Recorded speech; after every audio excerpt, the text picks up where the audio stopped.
Got a secret, can you keep it? Swear this one you'll save. Better lock it in your pocket, taking this one to the grave. Hey everyone, welcome to my new channel, Behind the Veil. For those who don't know me, my name is Liz. I live in Los Angeles, California, born and raised. I live just a little bit outside of actually downtown LA, but I still reside inside LA County. And I'm so excited to finally start this with you guys. It's something that I've been wanting to do for years, like years and years. And it's not like I just woke up one day and said, hey, let's start. No, it's something that I've been really passionate about and I've been wanting to start for like God knows when, So I'm really excited and I'm happy that, everyone's on board. Everyone's so excited to hear some stories, get some questions answered, follow me on some adventures, some spooky adventures that, hopefully soon will start. And it's perfect since we are in October now, spooky season. When is the veil between our world and, the other world is the thinnest. Yes, and that's why we are called Behind the Veil, because we are trying to see really what is, what's behind it, what's separating it, and so forth. So this is going to be our first episode. Yay! And I'm going to be doing a simple Q&A, some questions that you guys sent me on Instagram. So if you guys aren't following me already on Instagram, I do have 2 accounts, but I do have one specifically for Behind the Veil, which is called Behind the Veil 13 on Instagram, and then my personal account that I'm active on as well is Small Suicide 13. So go ahead and follow both accounts and subscribe to this account as well here on YouTube. So let's get started. So some of the questions that you guys sent me over the week, and I just picked out a couple. A lot of them were almost similar questions, so kind of picked out the ones that were the most similar. But obviously the number one question that everyone sent me was, have you had any paranormal experiences? I have. I wouldn't say that they were like, oh my God, like super crazy or anything, but I have experienced some things within the past few years. Actually, I did experience some minor things as a child and some as a teenager. I am 30 years old, by the way, so 30 years on this planet. Like I said, nothing too crazy, but I have experienced a few things that kind of kept me guessing, like, what was that? Like, what's going on type of thing. Let me see. The most recent that I've experienced, I would say, was a couple months ago, not too long ago. I unfortunately did lose my stepdad. A few months, well, actually it's about to be a year already this month in October that he did pass away. He did pass away of a sudden heart attack. Like, he was a completely healthy man, and out of nowhere he got a heart attack and he did pass away suddenly. And it was maybe a couple weeks after his passing that it started getting a little interesting around my apartment, and as well as my sister's house. Me and my sister don't live together, but she started experiencing some things as well in her place. And it kind of all started with my daughter. I do have a daughter. You guys will hear me talking about her all the time. Her name's Alice. She's 6 years old. she's my little partner in crime. It kind of started with her, actually, the experiences, because my stepdad didn't speak any English. He didn't speak any English at all. And he was pretty much the only one besides my mom, but even so, my mom's like here and there that calls Alice by her name in Spanish, which is Alicia. He was like the only one that would call her Alicia. And then after his passing, my daughter kept just kind of saying, like, who keeps calling my name in Spanish? Who keeps calling my name in Spanish? And I'd be like, well, we speak, Spanish here and there here in my apartment, but, English is our main language here. So I was kind of like, well, no one's calling you in Spanish. We just call her Alice, or like, other nicknames that we have for her. So I was just like, okay. So then that's when I kind of started, when she's like, who keeps calling my name in Spanish? I'd be like, well, we're home alone, you. And then there'd be times where we'd be just kind of like taking, like walks around the building of my complex, just up and down the street. And I would see her just like walking and like turning around. And I'd be like, what is she looking at?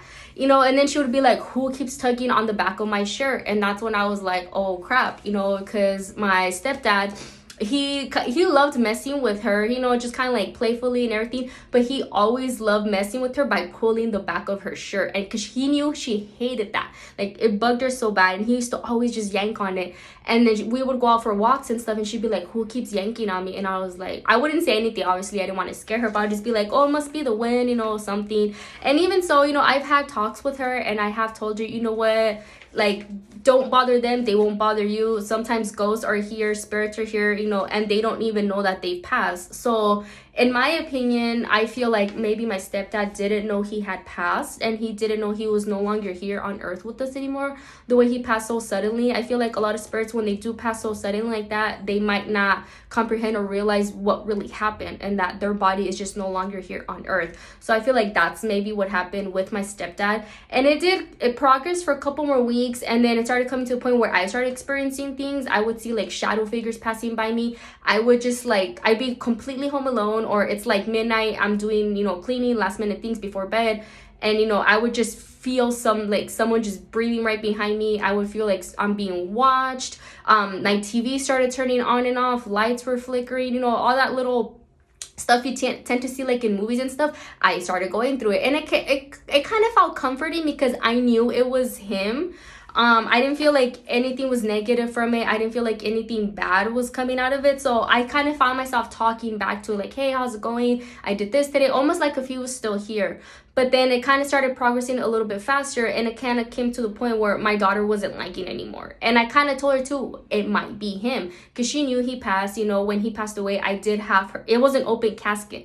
And me being me, I did have her look at him, just so she could comprehend what happened, and he was no longer here with us. That way she wouldn't be asking like, hey, where's grandpa? I offered her like, hey, do you want to see him in the coffin? And she said, yeah. My daughter is huge on horror, paranormal, and everything, so she doesn't freak out easily. She's very strong-minded, so she's not one to get like scared easily. So she, you know, she was brave enough. She went up to the coffin, she saw he had passed away. So I had told her it might be him just kind of messing with us, and she was kind of like, oh, okay. But after a while, she just wasn't having it anymore. So then it got kind of weird, because I started getting frustrated too, and that's when I found myself talking to him and saying, hey, you gotta go, like, you're no longer here with us, like, it's time for you to like cross over and, you know, like, leave us alone, like, you gotta go, you gotta cross over.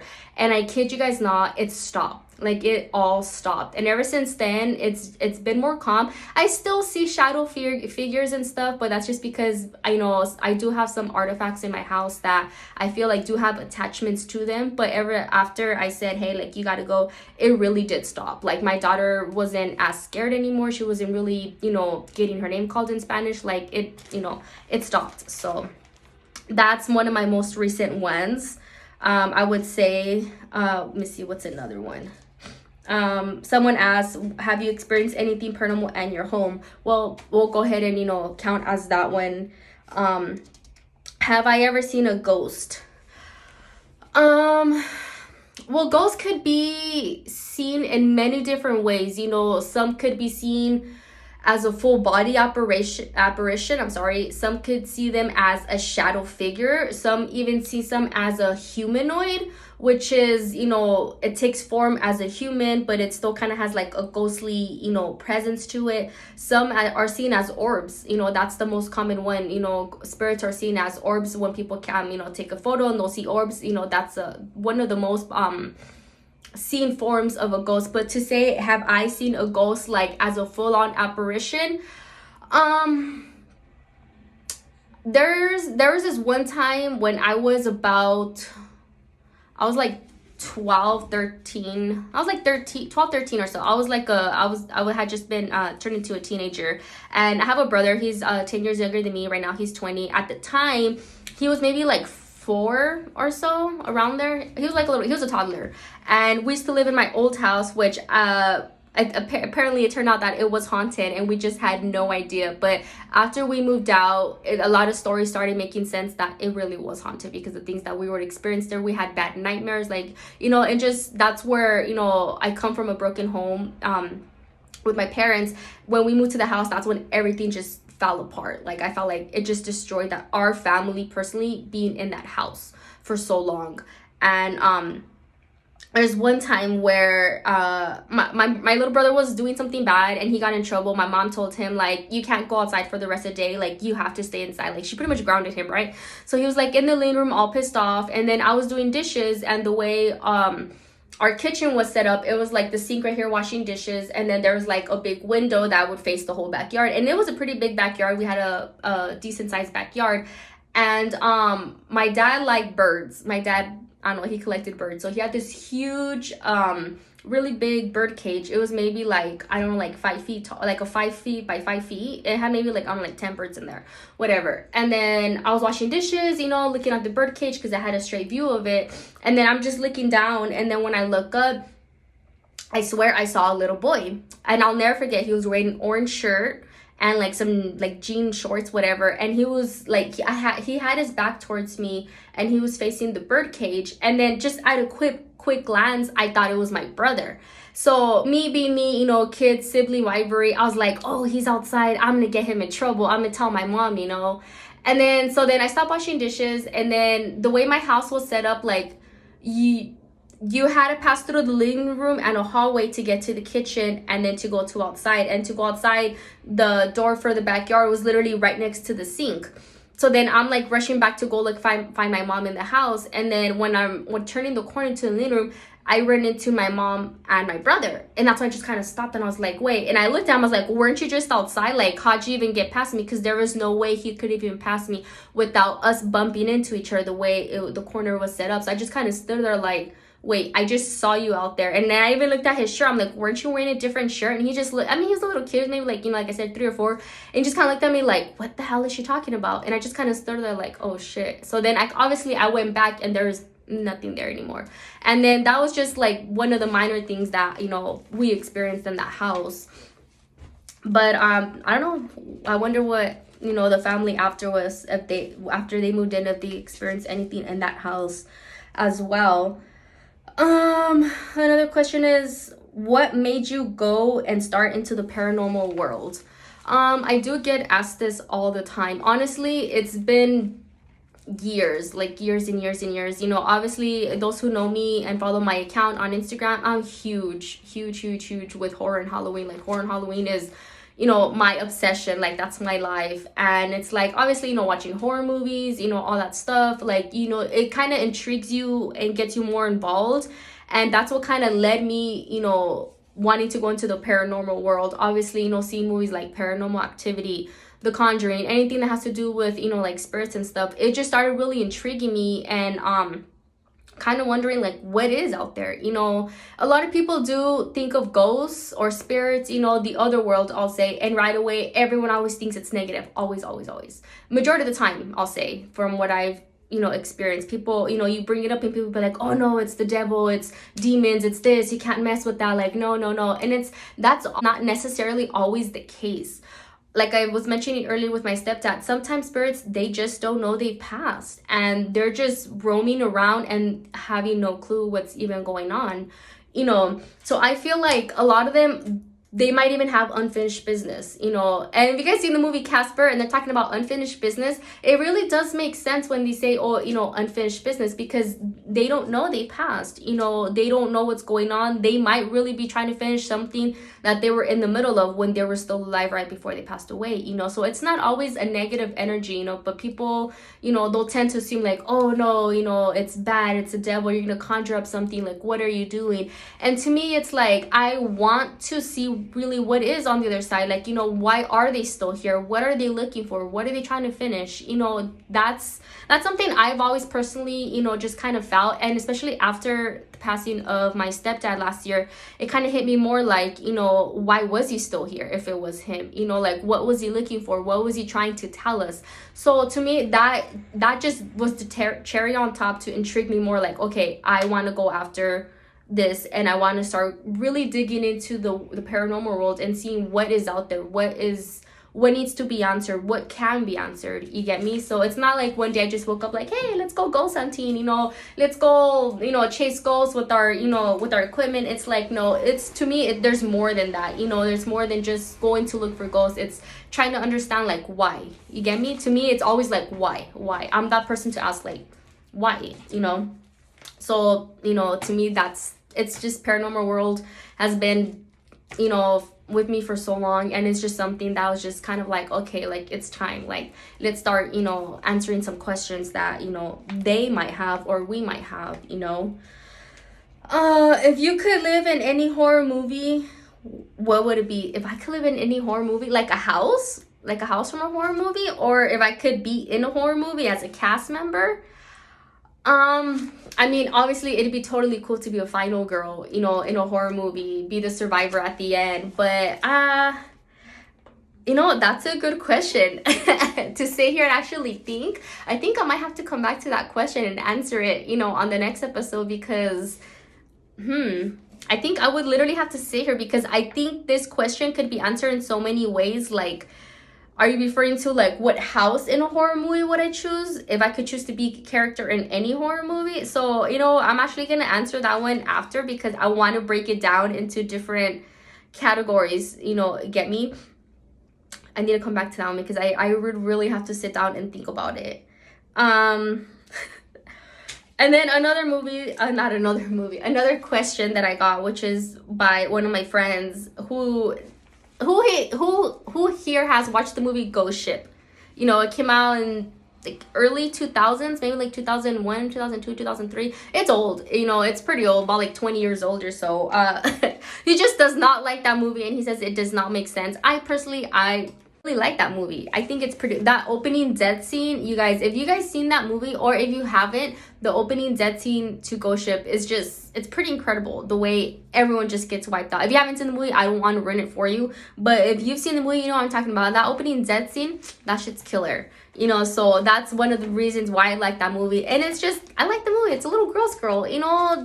She went through some, you know, she went through pain and it's like, I don't know, it's just a good movie. So my friend just needs to get over it because that's a really good movie, you know. And if you guys are haters on Ghost Ship, well, go join my friend's team, you know, the Ghost Ship Haters Club. And then close off with one of the last questions is, I just seen it, where'd it go? If you could see and be inside the mind of a serial killer, who would it be and why? That's a good one. Obviously you guys know, you know, I'm huge on serial killers as well. And a lot of people get kind of like, you know, they'll see that as being kind of weird because they'll be like, oh, like, why are you praising them? You know, they killed, you know, people, they, you know, they tortured people, they killed kids, you know, whatever the serial killer did. And it's like, you know, for me personally, I don't know about you know, I can't speak for everyone else, but for me, it's like, it's not so much that, you know, I'm like praising for what they did because obviously, you know, they killed people, they're freaking murderers, you know, but it's like why and how they did it, you know, what made them go to that point to even do that. So to kind of get yourself into the mind of a serial killer, it's pretty deep because you literally gotta look, you know, you gotta sit there and, you know, look at their life, you know, what triggered it, what made them just snap and be like, okay, you know, they go on that rampage, whatever it is that they did. But obviously my favorite serial killer, well, I mean, favorite in the terms of, you know, get what I'm saying, would have to totally be John Wayne Gacy. His story, it's just insane. And those who don't know about John Wayne Gacy, that's actually, obviously it did happen. It did happen in the 70s, 80s. And that's actually one of the inspirations for the movie It. Because, so John Wayne Gacy was a man, you know, he was your average Joe guy. And then he tortured and murdered dozens of boys, and they were all boys between like the ages, I believe was like 9 to like 15, and it was just all boys. And then after because he tortured these boys, like he tortured their souls, and he buried all of them in the crawl space under his house. That's insane. Like he kept all those bodies under his freaking house, you know. And he was married, he was married, and he had his, you know, he had daughters, and it's like all this was going on and right under the wife's house. So it's like, holy shit, you know. And the wife was getting suspicious with his activity, and, you know, she would smell, you know, shit coming from the you know, the crawl space, and then he would just be like, I'll take care of it. The neighbors were complaining, everyone was complaining, you know, until he eventually finally got caught. And it's like, it's insane. His story, if you haven't watched, there's a few documentaries on there, a few movies on John Wayne Gacy, and I totally recommend watching them because it's crazy what he did to those boys, and it's sad. Like it's just, it's insane, you know. So he would totally be, I guess, a mind I would want to go in the sense, like, really what made him do all that. Like, his crimes were like pretty horrendous when what he did on those boys, because not only was he doing that on the side, he was also a part-time, like, a neighborhood clown. Like, people would hire him to go to like your kids' birthday parties, and he had his persona of Pogo the Clown. That's who he came out as, Pogo the Clown. He did his clown routine for birthday parties for kids, and then he had a whole secret life no one even know about. That's crazy, so if I had to choose a serial killer whose mind I would want to, really dig deep in and kind of just visualize in my own way, would totally be John Wayne Gacy, because that guy was fucking batshit. That's crazy, Okay, so for now, I'm just going to answer those questions, and, we'll get to more questions later on, but that's, basically the intro for this episode.